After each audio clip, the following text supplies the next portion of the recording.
Upacara Bajang Colong. Setelah bayi berumur 42 hari, maka dianggap sudah waktunya untuk mengembalikannya membajang ke tempat asalnya, karena dianggap tidak mempunyai tugas lagi, bahkan kadang-kadang malah sering mengganggu si bayi.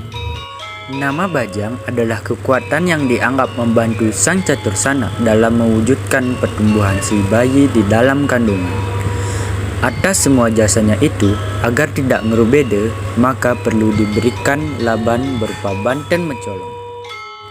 Dan sebagai penggantinya, nama bajang tersebut diganti dengan 2 ekor ayam, 1 ayam jantan dan 1 ayam betina. Ayam ini pada umumnya disebut dengan pitik.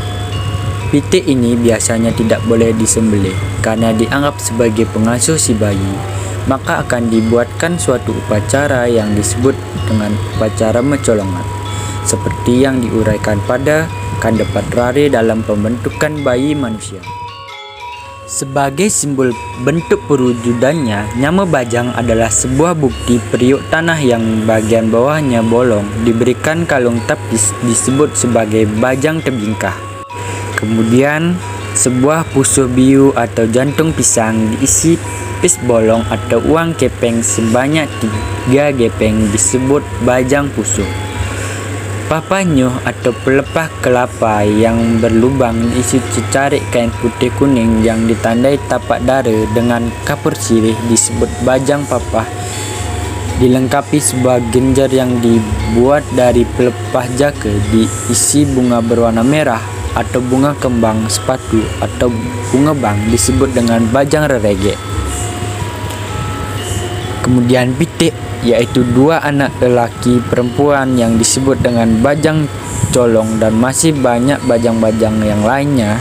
Tujuan upacara ini adalah untuk mengucapkan rasa terima kasih kepada bajang-bajang tersebut karena telah membantu merawat si bayi selama dalam kandungan sampai kemudian ia lahir ke dunia dan berumur 42 hari. Dan sekarang tugas mereka telah selesai.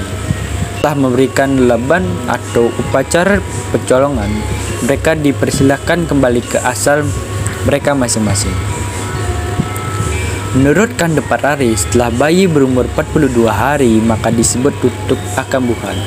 Maka sudah saatnya untuk mengadakan pembersihan lahir dan batin bagi ibu bayi dan bapak bayi tersebut, agar terbebas dari sebel atau cuntake papet peteke. Proses ini pada umumnya dilakukan di dapur dengan istilah melukat di Brahman.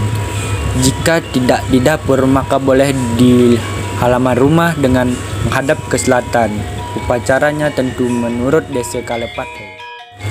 Proses upacara dari pertama sampai akhir diawali dari sembahyang bersama keluarga, kemudian menjaya-jaya, kemudian dilanjutkan dengan mebyekala, pembersihan sarana upacara bajang colong, kemudian dilanjutkan dengan proses pertukaran bayi dengan pusuh atau jantung pisang dan perhiasan, dilanjutkan dengan melukat si bayi atau pemandian si bayi, kemudian dilanjutkan dengan pemotongan rambut si bayi, dan kemudian sembahyang natap si bayi dan orang tua, dan dilanjutkan dengan lunas tirta.